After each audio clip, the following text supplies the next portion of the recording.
ভারতকে champions trophy জিতিয়ে সবাইকে হাসালেন রোহিত শর্মা। ট্রফি হাতে নিয়ে সাংবাদিকদের পিছনে রেখে ব্যান্ডরফের দিকে মুখ করে দাঁড়ালেন রোহিত শর্মা। সংবাদ সম্মেলনের কক্ষের সবাই তৎক্ষণাৎ বুঝে গেলেন যে কি হতে চলেছে। চ্যাম্পিয়ন রোহিত সবাইকে নিয়ে সেলফি তুললেন।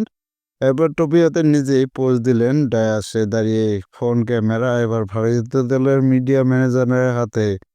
সংবাদ সম্মেলনে সাংবাদিকরা ওই দিক থেকে ছবি তোলা শেষ হলে পরে সাংবাদিকরা পাল্টা সেলফি তুললেন রোহিতকে পিছনে রেখে। সংবাদ সম্মেলনে রোহিত শর্মার বরাবরই বাড়তি কিছু থাকে।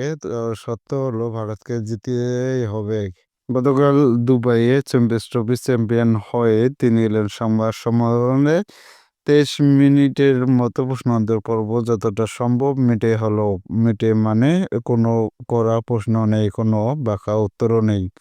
রোহিতের হাত ধরে নিয়ে আসা এই ট্রফি রোহিতের ভাষায়, যেটাতে অধিকার গোটা ভারতের, যেটা তিনি উৎসর্গ করেছেন ভারতবাসীকে।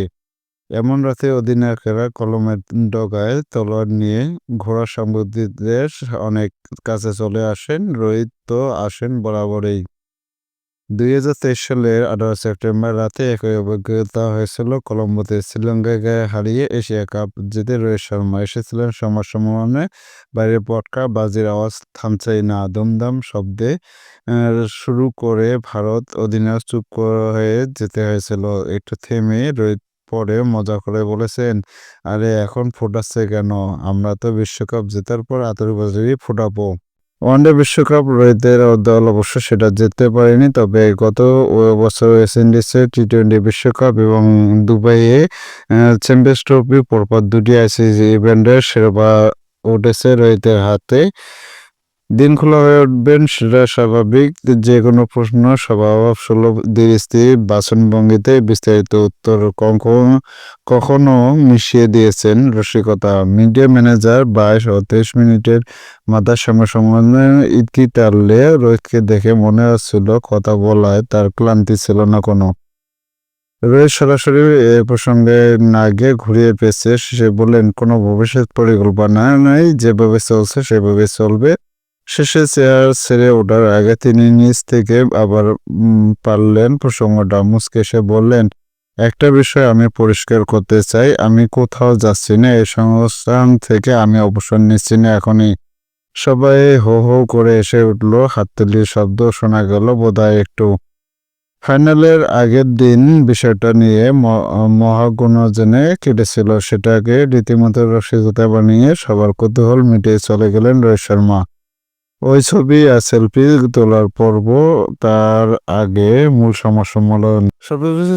সর্বশেষ ৩টি আইসিসি টুর্নামেন্ট রোহিতের হাতে ভারত হেরেছে কেবল ২০২৩ বিশ্বকাপের ফাইনালে অস্ট্রেলিয়ার কাছে। নইলে ওই বিশ্বকাপ, পরের বছর টি-20 বিশ্বকাপ এবং এবারে চ্যাম্পিয়ন্স ট্রফি সব মিলে ২৪ ম্যাচে ২৩টি জিতেছে ভারত। রোহিতের কাছে এটা অনেক বড় অর্জন। দুটি আইসিসি টুর্নামেন্টের পর জেতাই একটা বড় অর্জন। সেগুলো অপরাজিতদের থেকে জেতাটা তো সোনায় সোহাগা। আমার জানা মতে খুব কম দলে পরপর দুটি বড় টুর্নামেন্ট অপরাজিত থেকে জিতেছে। এর জন্য ভারতের দর্শকদের কৃতিত্ব দিয়েছেন। ৫টি ম্যাচ দুবাইয়ে খেলা ভারত প্রবাসী ভারতীয় বিপুল সমর্থন পেয়েছে। রীতিমতো হোম কন্ডিশনের সুবিধায় ভোগ করেছেন চ্যাম্পিয়ন্স ট্রফি। কথাটা স্বীকার করেছেন রোহিত নিজেও। রোহিতের কাছে ৩০-৪০ রানের ইনিংস অনেক গুরুত্বপূর্ণ যদি তার দলকে জেতাতে সাহায্য করে। ১৯ বিশ্বকাপে আমি অনেক অবদান রেখেছিলাম, কিন্তু আমরা বিশ্বকাপ জিততে পারিনি, ওটাতে তাই আনন্দ পাইনি।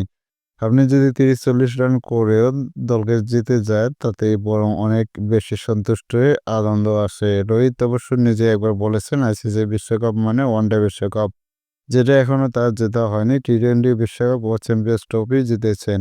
চ্যাম্পিয়ন্স ট্রফিটা যেহেতু ওয়ানডে টুর্নামেন্টে, তাতে ওয়ানডে বিশ্বকাপ না পারায় অতৃপ্তি কিছু কম বলল তার। সেটা জানতে গিয়ে ভারতের এক সাংবাদিকের প্রশ্নে, আপনি কি বলবেন যে দুটো সমান, নাকি এখনো বলবেন ওয়ানডে বিশ্বকাপই বড়?